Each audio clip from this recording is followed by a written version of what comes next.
యేబు దేవుని యందు భయభక్తులు కలిగిన వాడు.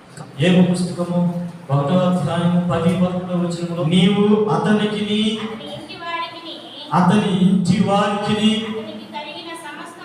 అతనుకు కలిగిన సమస్తమునకును చుట్టూ కంచె వేసితివి కదా.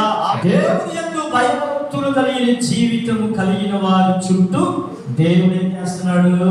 కంచె వేస్తున్నాడు. ఆమేన్. నిజముగా దేవుని యందు భయభక్తులు కలిగిన వ్యక్తివే అయితే నీ చుట్టూ ఏముంటుందో తెలుసా? దేవుని కాపుదల ఉంటుంది. ఆమేన్. కంచె అంటే అర్థం ఏంటి తెలుసా?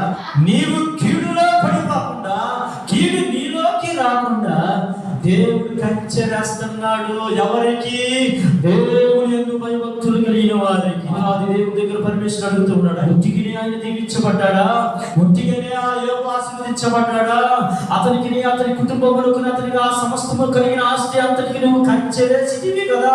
కంచె తీసేయి, నేను లోపలికి వచ్చేస్తాను అంటే కంచె లేకపోతే ఏం జరుగుతుందంటే కీడు ప్రవేశిస్తుంది.